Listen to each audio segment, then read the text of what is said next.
6장에서 우리가 이제 잠깐 봐야 할 것이 뭐냐면 1차가 60만 3,550명이고요. 2차에서는 1,820명이 감소한 60만 1,730명이라고 20세 이상입니다. 20세 이상. 여기다 곱하기 3을 하면요. 한 180만, 200만 가까이 돼. 그래서 이스라엘이 그때 움직였던 인구가 200만 명이라고 보는 겁니다. 여기 나온 인구조사에 나온 수는 만 20세 이상 된 남자입니다. 남자. 만 20세 이상의 남자만 60만 1,730이고 1차에서 60만 3,550명이다. 여기서 우리가 이제 발견을 해야 되는 거예요. 발견. 어떤 것을 발견해야 되느냐. 우리가 성경을 볼 때는 그냥 막 무작정 읽고 하지 말고요. 어떤 때는 한 장 갖고 깊이 묵상해야 돼요. 물론 이제 몇 번 정도는 통독을 해야 되죠. 그래야 보이죠. 통독을 한 번도 안 하면 잘 안 보입니다. 여러 번 읽고 나서 이제 탐독할 때가 있어요. 그때는 이제 생각을 해가 여기입니다. 여기서 이제 출발을 하죠. 출발은 여기서 하고요.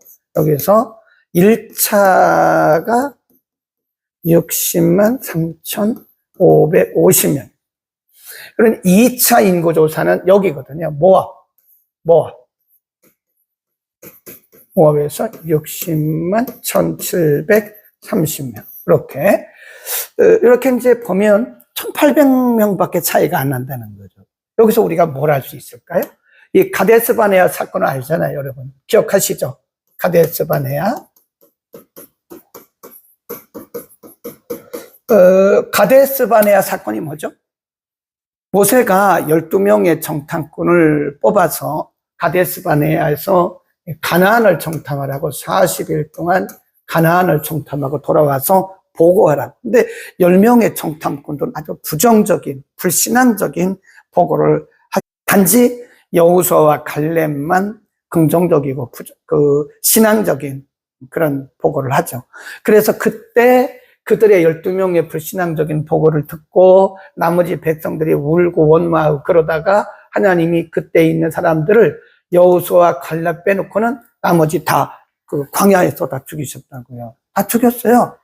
그리고 이제 새로운 사람들이 이제 2차가 가게 되는 거죠. 가서 2차 인구 조사를 했는데 60만이 그 차이가 없는 거예요. 네. 별로 차이가 없다. 이것은 우리에게 뭘 가르칠까요? 이런 데서 우리가 이제 질문을 해야 돼, 질문. 그걸 이제 귀납법적. 그러니까 내가 질문을 해도 우리가 뭘 알아야 질문을 하는 거잖아요. 그죠? 우리 학교에서도 학생들이 막 질문할 때 보면 모르는 사람은 질문도 못 합니다. 아는 사람이 질문을 하는 거. 이런 것은 이렇게 어떻게 되는 거 이렇게 물어보는 거죠. 그러니까 여기서 질문을 하면서 1차와 2차에 그 인구조사를 했는데 1차하고 2차하고 별 차이가 없다는 거예요. 왜 그럴까? 여기 이스라엘 백성들이 여기서 보면요, 막 가데스 바네아를 통과해가지고 에일라까지 왔다 갔다 이렇게 헤매잖아요, 이게. 여기서 헤맨 거 굉장히 많이 헤맸어요. 그리고 이제 모압에 온 거잖아요. 근데 여기서 우리에게 뭘 가르치느냐, 이렇게 우리가 볼 수 있습니다.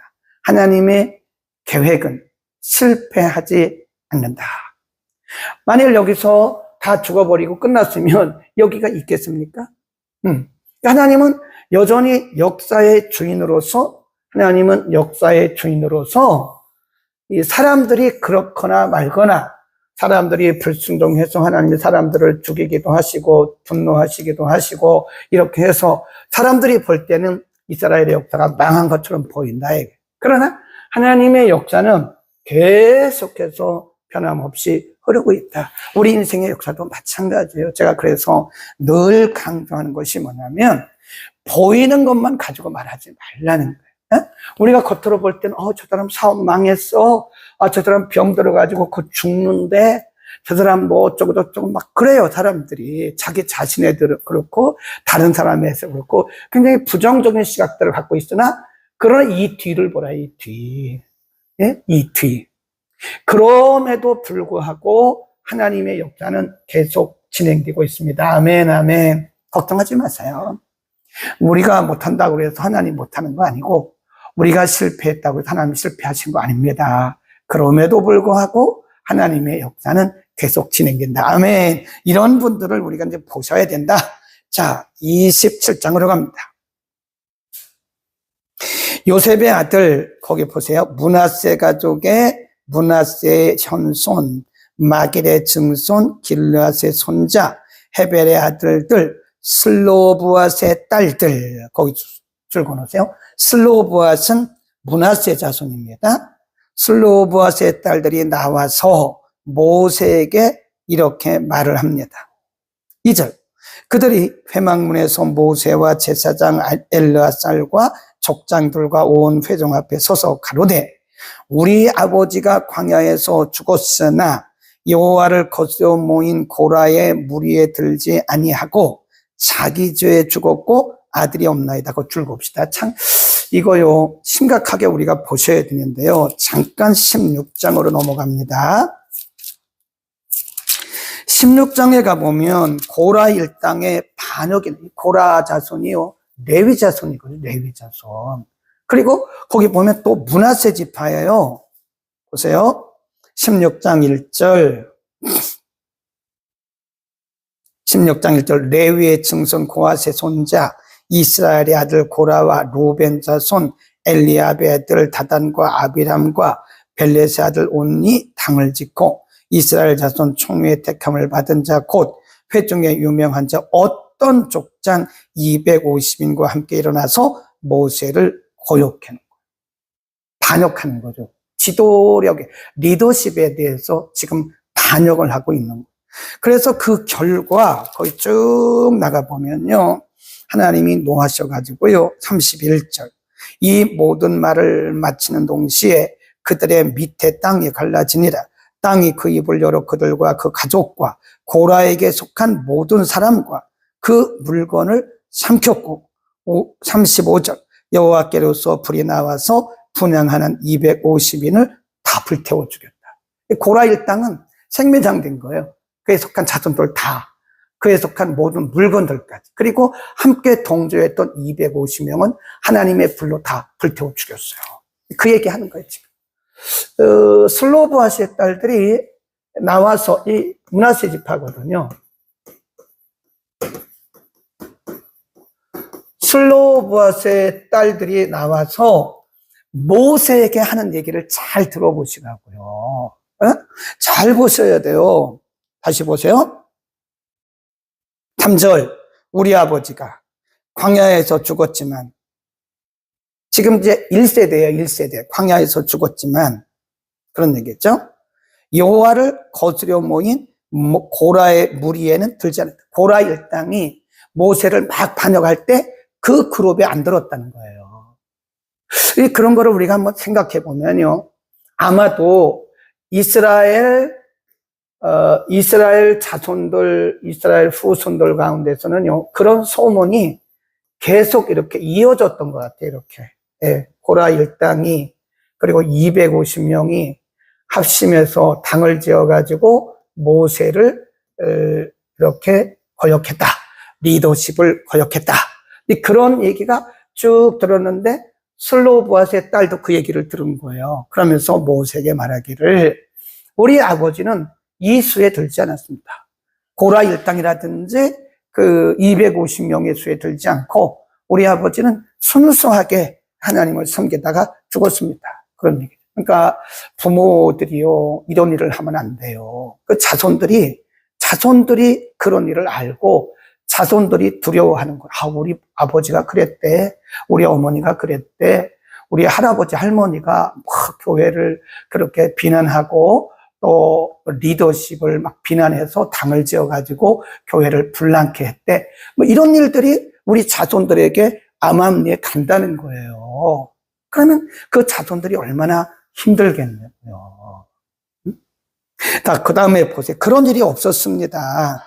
거스려 모인 고라의 무리에 들지 아니하고 자기 죄에 죽었고 아들이 없나이다. 어찌하여 아들이 없다고 우리 아들의 아버지의 이름이 그 가족 중에서 삭제되리까? 우리 아버지의 형제 중에서 우리에게 기업을 주소서. 모세가 그 사연을 여호와께 품으니라. 그 말은 하나님께 말씀드렸다, 기도했다, 그런 뜻도 있지만 하나님께 이제 말씀을 드렸어요. 그랬더니 하나님이 답을 주세요. 6절. 여호와께서 모세에게 일러 가라사대 슬로브앗의 딸들의 말이 옳으니 너는 반드시 그들의 아비의 형제 중에서 그들에게 기업을 주어 얻게 하되 아비의 기업으로 그들에게 돌리진. 너는 이스라엘 자손에게 고하여 이르기를 사람이 죽고 아들이 없거든 그 기업을 그 딸에게 돌릴지다.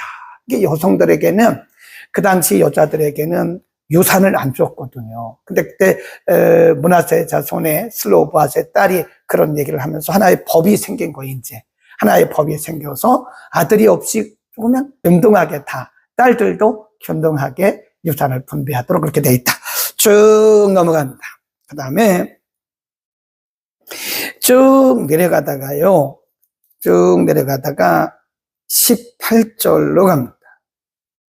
여호와께서 모세에게 이르시되 눈의 아들 여호수아는 신에 감동된 자니 너는 그를 데려다가 그에게 안수하고 그를 제사장 엘르아살 온 회중 앞에 세우고 그들의 목전에서 그에게 위탁이란 말은 위임, 내 존귀를, 그 말은 내 리더십을 그에게 돌려 이스라엘 자손의 온 회중으로 그에게 복종하게 하라. 23. 그에게 안수하여 위탁하되 여호와께서 자기의 명하신 대로 하였더라. 이제부터는 이제 이게 현재 모세가 살아있기는 하지만 모세의 리더십이 누구에게 옮겨간 거예요? 여호수아에게 옮겨간 거다. 이게 굉장히 중요합니다. 우리가 쭉 보다 보면요, 우리가 이제 그 지도 가운데 보면 누가 죽죠? 아론이 죽습니다. 그리고 지금까지 이제 아론의 아들 엘르아살이 제사장직을 연결해서 이어받아서 하고 있는 거예요. 네. 그리고 지금 모세가 지금까지 이제 근 40년 됐는데 모세에게 누가 있었냐면 시종이란 말은 종이에요. servant. 종입니다. 종. 예, 그냥 오늘날로 말하면 허드렛 일을 하는 거예요. 모세를 따라다니면서 심부름 하는 거예요. 심부름.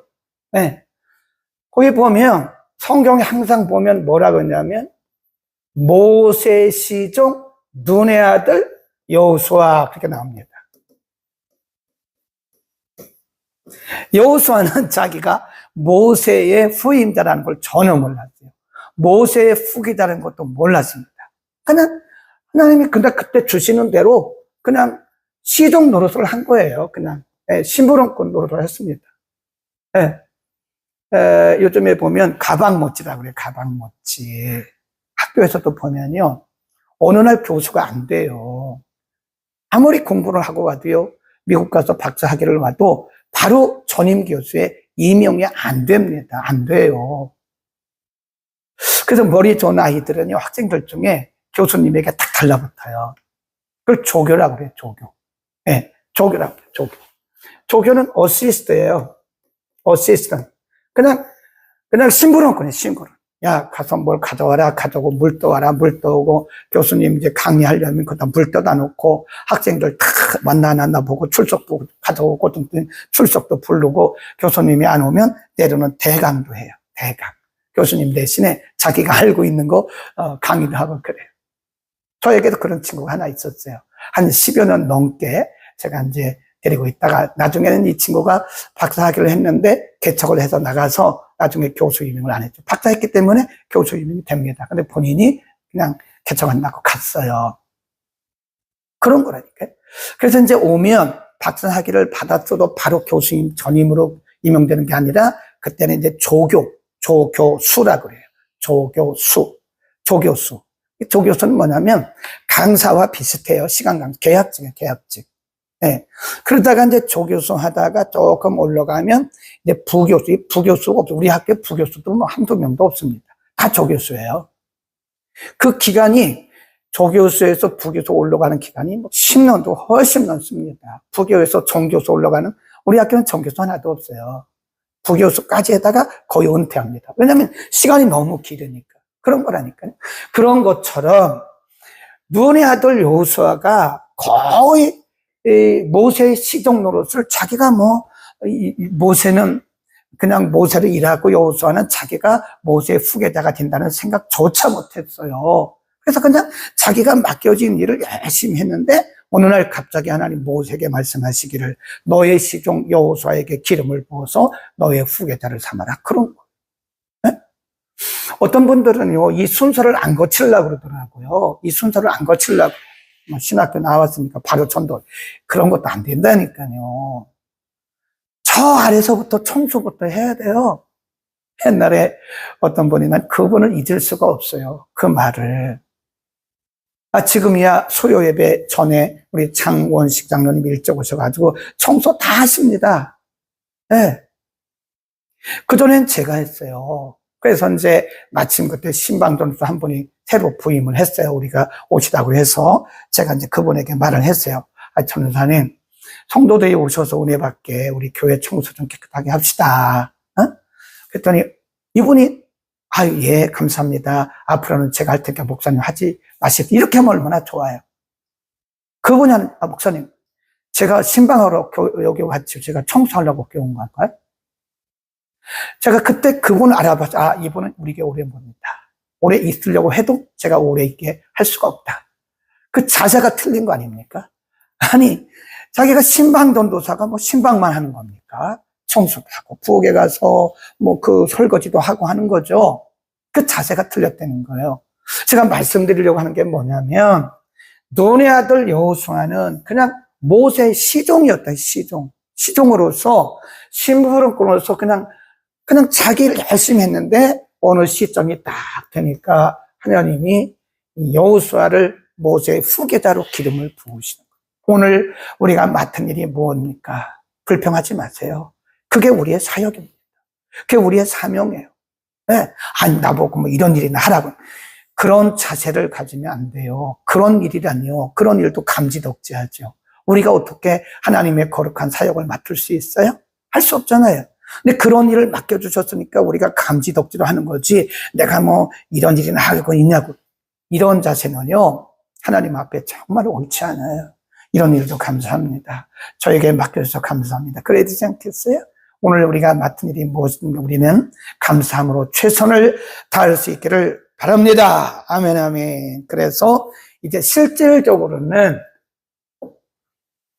보이는 실질적으로 이스라엘의 지도자는 모세지만 이제 그 모세의 리더십이 여호수아에게 옮겨간 거예요. 이미 옮겨간 겁니다. 기름을 붓는 순간에 리더십이 옮겨간 거예요. 그러니까 우리가 끝까지 내가 다 할 필요는 없습니다. 저도 마찬가지예요. 저도 임기가 돼서 종령이 돼서 딱 끝나면 저는 딱 내려놓을 거예요. 그리고 평신도로 돌아갈 거예요. 우리 교회 나오는지 안 나올지는 모르지만 나온다 해도 저는 1절만 안 합니다. 그리고 후임자가 알아서 하도록 하는 거죠. 네.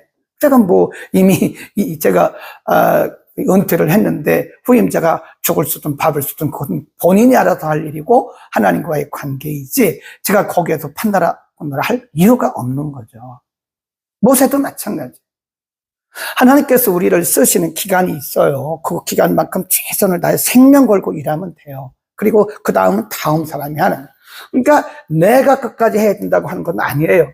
이렇게 보시면 돼요. 여기까지는 아론, 여기까지는 모세, 여기까지는 여호수아, 또 여기까지는 또 다른 사사 이렇게 하는 거지 한 사람이 이거를 다 하는 것은 없다.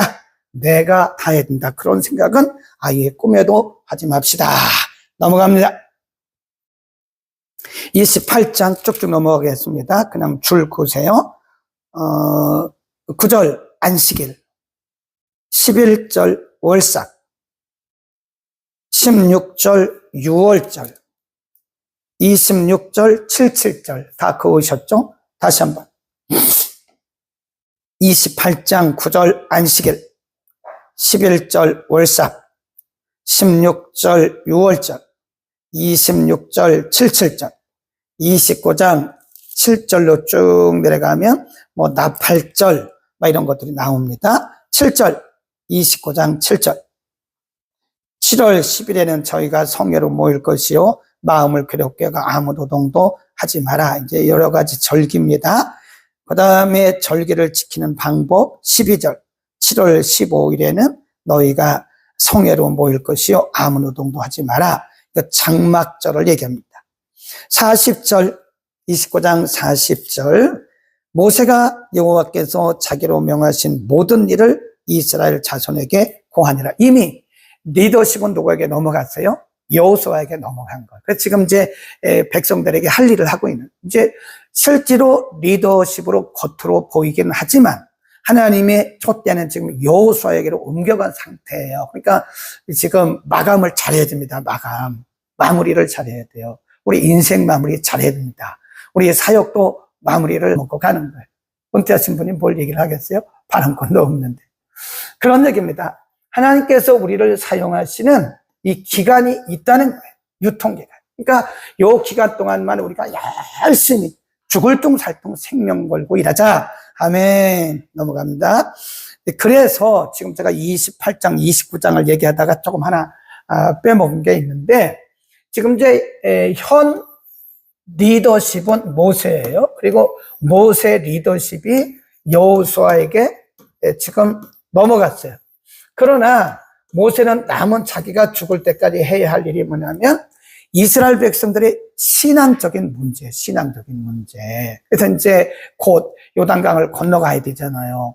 요단강 건너가서 이제 가나안에 들어가야 되는데, 가나안에 들어가서 너희는 반드시 절기를 지켜라. 절기는 이때는 이런 절기, 이때는 이런 절기를 반드시 지켜라 하고 하는 영적, 오늘날로 말하면 예배와 기도에 대한 말씀을 강조하고 있는 것이다. 30장으로 갑니다. 가나안에 들어가서 지켜야 할 여러 가지 일들을 다시 말씀하고 있습니다. 30장 1절. 모세가 이스라엘 자손 지파의 두령에게 일러 가로되 여호와의 명령 이러하니라. 사람이 여호와께 서원하였거나 마음을 제어하기로 서원하였거든 파약하지 말고 그 입에서 나온 대로 다 행할 것이야. 서원에 대한 얘기, 서원. 3절. 또 여자가 만일 어려서 그 아비 집에 있을 때 여호와께 서원한 일이나 스스로 제어한 일이 있다 없다 하자. 일이 있다 하자. 그 아비가 그의 소원이나 그 마음을 제어하려는 서약을 듣고도 그에게 아무 말이 없으면 그 모든 소원을 행할 것이요 그 마음을 제어하려는 서약을 지킬 것이다. 제어하려는 서약을 지킬 것이니라. 그러나 그 아비가 그것을 듣는 날에 허락지 아니하면 그 서원과 마음을 제어하려던 서약이 이루어지지 못할 것이니 그 아비가 허락지 아니하였은즉 여호와께 사심을 받는 것이. 그런 얘기예요. 그러니까 서원을 해도 아버지의 부모의 그 말이죠. 아버지의 수하에 있을 때는 그 딸이나 아들의 서원은 아버지에게 상당 부분 달려있다는 거예요. 아직 어린 아이들이, 어린아이가 뭐 자기 소원을 했어요. 근데 아버지가 말하기를 야 그건 아닌 것 같아. 그러면 아니라는 거예요. 이해하시겠죠? 그 다음 6절. 또 혹시 남편을 맞을 때 서원이나 마음을 제어하려는 서약을 경솔히 그 입에서 발하였다 하자. 그 남편이 그것을 듣고 그 듣는 날에 그에게 아무 말이 없으면 그 서원을 행할 것이요 그 마음을 제어하려는 서약을 지킬 것이니라. 그러나 남편이 그것을 듣는 날에 허락지 아니하면 그 서원과 마음을 제어하려고 경솔히 입에서 발한 서약이 뭐가 된다고요? 무효가 됩니다. 무효. 결혼하고 나서. 그러니까 결혼하기 전에는 아버지의 수하에 있는 것이고 결혼해서는 남편의 수하에 있는 거예요. 네. 그래서 결혼 전에 이런 서약을 했는데 결혼해서 남편이 말하기를 좋았어. 그러면 서약을 지키라는 거예요. 남편이 말하기를 아닌 것 같아요. 그러면 하지 마. 그건 무효가 된다는 무효가 된다는 겁니다. 저는요.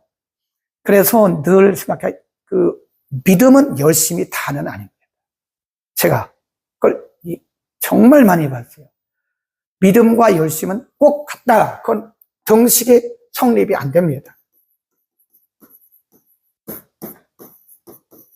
어떤 사람에게 있어서 믿음과 열심은 같이 가요. 근데 어떤 사람에게 있어서 대부분입니다. 제가 볼 때 대부분 믿음과 열심은 같다. 이런 등식이 성립이 안 돼요. 저 사람 열심히 있으니까 믿음이 좋을 것 같아. 아닙니다. 오히려 어떤 사람은요, 이렇게 볼 때 막 기도도 뜨겁게 안 하고, 막 그렇게 들리지도 않는데 보면 믿음의 중심이요, 말씀이 딱 잡혀 있는 사람이에요. 우리 교회도 그런 분 여러분이 있습니다. 이 대화를 해보면요, 그럼 믿음의 중심이 굳건해요. 뿌리가 꽉 잡혀 있어요. 그러니까 그런 거 여러 가지를 보면 믿음과 열심이 같다. 그렇게 할 수는 없다. 다를 갑니다. 그 왜 그러냐? 우리가요, 그 전에 공부할 때 보면, 올 때 보면요, 거기 반대하는 원주민들이 있었어요, 원주민들이. 네? 이렇게 오다 보면, 여기 이제 신광야거든요. 신광야에서 이렇게, 여기도 원주민. 또 이렇게 오다 보면, 미디안 족속이 또 광야. 여기 또 오다 보면, 에돔이 반대하고. 그거 우리 기억하시잖아요. 그죠? 근데 하나님 반드시 갚으라고 말씀하셨어요. 미디안을 쳐라. 에돔을 쳐라. 네? 모압을 쳐라. 왜 그럴까요? 하나님이 정의의 하나님이시고, 하나님이 자비 하나님이신데, 아니, 왜 이렇게, 당연히 이 사람들은 이스라엘 백성들 200만 명이 막 몰고 오니까, 자기의 땅을 침범하니까 당연히 이 길을 막지 않았겠어요. 여기도 마찬가지예요. 여기도. 아니, 이스라엘 백성들이 200만 명이 오면 여기가 쑥대밭이 되니까 여기 못 가게 하는 게 당연한 거죠. 여기도 마찬가지예요. 200만 명이 오니까 여기 지나가면 쑥대밭인데 그냥 두겠어요? 그런데 아니, 그것을 하나님은 악으로 보신 거예요. 악으로 보신 거예요. 여기서 우리가 알 수 있는 것이 뭐냐? 네, 31장까지만, 오늘 많이 나갔죠? 31장까지만 하겠는데요. 여기서 우리는 영적인 교훈이 뭔가를 알고 적용을 해야 돼요. 왜? 하나님은 이렇게 당연히 이스라엘 백성들이 지나가면 쑥대밭이 되니까 당연히 자기가 이건 뭐 정당방어를 한 거고, 여기도 정당방어 한 거고, 여기도 정당방어 한 건데, 하나님은 왜 이스라엘 편을 들어주시지? 하나님은 왜 이스라엘 편을 들어주시지? 여기서 우리는 신약에서도 예수님께서 말씀하셨습니다. 뭐라고 말씀하셨냐? 마태복음 10장에 보면, 제자들에게 말씀하셔요. 도를 말씀하시면서, 너희가 어느 지경에 들어가서 복음을 전하는데 사람들이 다 거부하는 거예요. 거부할 뿐만 아니라 이 일에 대해서 방해를 해요. 방해를. 복음을 거부하고 방해. 그러면 예수님 뭐라고 했냐면, 그들과 끝까지 싸워라. 그건 지혜가 아닙니다. 그건 지혜가 아니에요. 예수님 뭐라고 그러셨냐? 나와. 속히 나오는데 어떻게 나와요? 발에 먼지까지 떨어버려. 네. 먼지까지 다 털고 나와. 그리고 말씀하시기를 그날이 뭐죠? 심판날에 소돔과 고모라 성이 이들보다 훨씬 더 견디기 쉬울 것이다. 그 말은 다르게 말하면 이들은 소돔과 고모라가 뭘 받았죠? 유황불로 다 멸했잖아요. 그거보다 더 큰 심판을 받는다는 거예요. 이해하시겠죠? 여러분, 우리는 하나님의 일을 절대로 뭐 하면 안 돼요? 방해하면 안 돼요. 여러분, 마음에 안 들면요, 가만히 계세요. 제가 그러잖아요. 가만히 있는 것도 도와주는 거라고. 그러니 기도하고 하는 일들에 대해서 물론 뭐 리더십이 완벽할 수는 없어요. 실수할 수도 있죠. 그러나 실수한 거는 하나님이 알아서 하실 일이고 또 본인이 알아서 할 일이에요. 근데 우리가 여기에 대해서 자꾸 방해. 왜 그렇게 합니까? 그럼 방해를 해요. 네? 왜 그렇게 합니까? 또 방해를. 교회가 하는 일들에 대해서 막 돕지는 못할 난정 방해를 합니다. 그러면 하나님이 마지막에 이에 대해서요. 어쩌면 우리가 이 땅에 있는 동안에 그 일에 대해서 어떻게 하실는지도 몰라요.